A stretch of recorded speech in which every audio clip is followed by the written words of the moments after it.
So let's get into some quarterback competitions getting underway around the league. Starting in Cleveland, that room is packed this offseason. Lots of competition. Shedeur Sanders was on FanDuel TV's Up and Adams, and he says everyone's getting along just fine. Like, everybody's cool in the room, man. Yeah. You know, outside the room, people try to put us against each other, but like inside the room, like we know we won. Okay, so everybody's cool. That's Sanders, Flacco, Dillon Gabriel, Kenny Pickett. Adam, what can you tell us about how Cleveland's managing this crowded QB room? Well, this is the most interesting quarterback situation in the entire NFL, Hannah. And the Cleveland Browns obviously will give everybody a chance at some point this summer to try to claim that job. There are 2 veterans. There are 2 rookies. Each quarterback will have his chance. You'd have to figure that the Cleveland Browns will hold on to Dillon Gabriel. They'll hold on to Shedeur Sanders. And really, it seems like it'll come down to Kenny Pickett and the veteran Joe Flacco to wind up either winning the starting job, and the other one may not even be there and may be traded at some point during training camp. But I don't think today the Browns know who their starting quarterback will be. It'll play out over the summer. And like we said, there's not a situation that's any more interesting than the Browns quarterback room this summer. Yeah, and I would add, Joe Flacco was a free agent and had other opportunities. And Kevin Stefanski, who had great relationship with Flacco 2 years ago, was part of the key reason that Flacco chose to come back to Cleveland. That he would have an opportunity not only to start, but would obviously be a part of that quarterback's room, which does feel like Kenny Pickett might be the odd man out if they do keep the 2 rookies. I'll say this about Shedeur Sanders because I'm on the morning show Get Up, and I know Greeny's big on like, hey, there's a chance he can win this job. There is a chance he can win this job. But I've been covering this league a long time. Adam has as well. And of course, Mina and Mike and Hannah, you too. Yeah. It's very rare for a 5th-round rookie to start out of the gates. Right. And the last time I remember a day 2 or day 3 quarterback who really blew everyone away was 2012 when Russell Wilson showed up in Seattle and earned it every single day. He beat out the late Travaris Jackson and he beat out Matt Flynn. And he did so by being the first one there, last one to leave, and making it completely undeniable to everyone in that facility that he was the guy.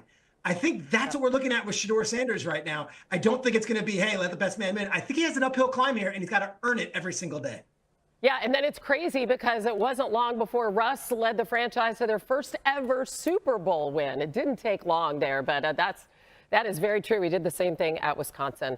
All right, let's go to Chicago. Excerpts from ESPN senior writer Seth Wickersham's book, American Kings, a biography of the quarterback, has highlighted some of the struggles that Caleb Williams experienced in his rookie season.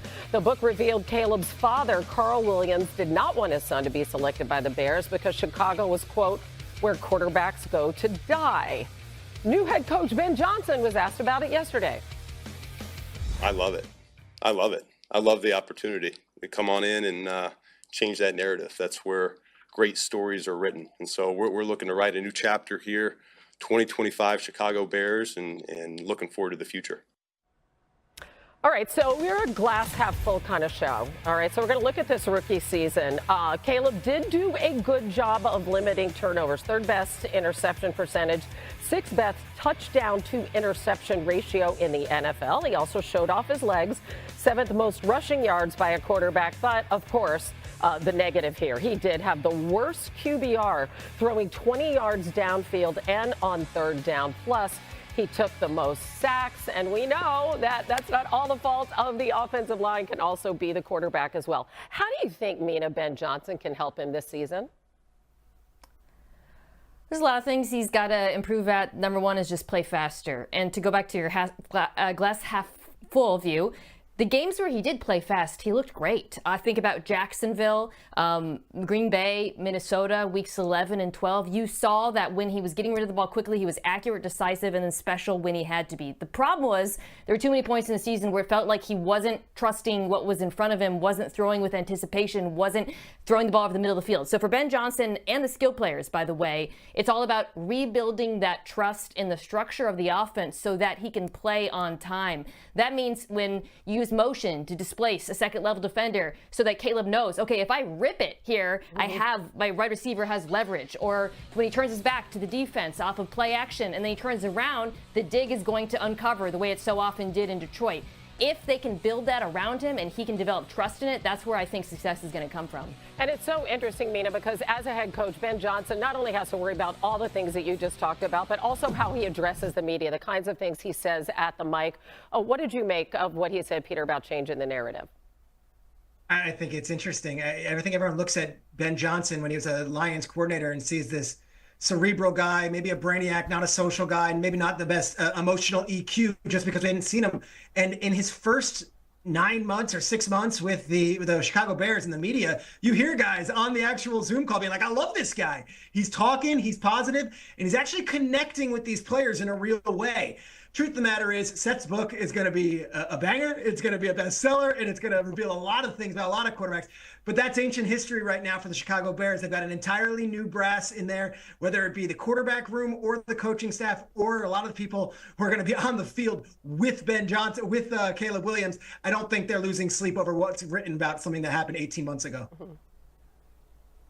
Well, Peter, wasn't that one of the questions about Ben Johnson, right? How he would lead, how he would talk to people. And then they played the video of him walking into the Bears training facility for the very first time, and it looked like he was born for that moment. It looked like he was a natural at commanding the room. He was very different than I think a lot of people expected, and way different than the perception that existed of him on the outside world. And he's continued to act just like that, and he is the reason that the Bears are excited about this season, because they brought him in there to help turn Caleb Williams into the type of talent that he is. With the #1 overall pick, they took him, and they believe Ben Johnson's capable of elevating his play. And if we look at the quarterback gurus that have been brought in across the league to work with quarterbacks, they've typically elevated their level of play. If he can do that, then the Bears finally could have a quarterback who could throw for 4,000 yards in a season. How many times have we heard about that? They've rebuilt the offensive line. They've added more weapons.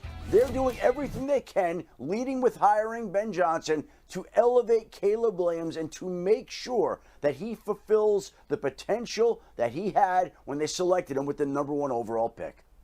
Adam, I agree with that. I have the good fortune of working with Ben in Miami, and he believes in fundamentals. If you go back to where the Detroit Lions were 3 years ago when Dan Campbell and Ben all got there, they were 3-13-1, but what they started to do is not lose the game, make your opponent beat you. And when you're sacked 68 times, as Mina alluded to, it's really hard to win games. So I expect this team maybe not to be flashy, but have great fundamentals. I do think Caleb Williams will have his clock sped up, and I don't think it's a coincidence, Hannah, that their first pick was Colston Loveland, because I think you're going to see a lot of checkdowns to him. I think that's going to be a way for Caleb Williams to get rhythm and confidence in this offense. And I think 2025 is a foundational year, much the way Dan Campbell's first year was in Detroit. Yeah, and it's interesting because Campbell is such a culture setter, and you look at both of his former assistants now who have gone to new teams who appear to be doing the same thing, including Johnson, and maybe that's an added bonus. People might not have expected that of Ben Johnson. All right, coming up on NFL Live, Colts legend, Hall of Famer Peyton Manning joining. Xin chào tất cả các bạn, chào mừng các bạn đã đến với kênh YouTube của mình. Ngày hôm nay mình sẽ làm một chiếc video, đó là tô màu những sản phẩm, hoa quả, con vật, đồ vật, vân vân. Các bạn chưa biết sản phẩm gì đúng không? Thì hãy xem hết video của mình nhé.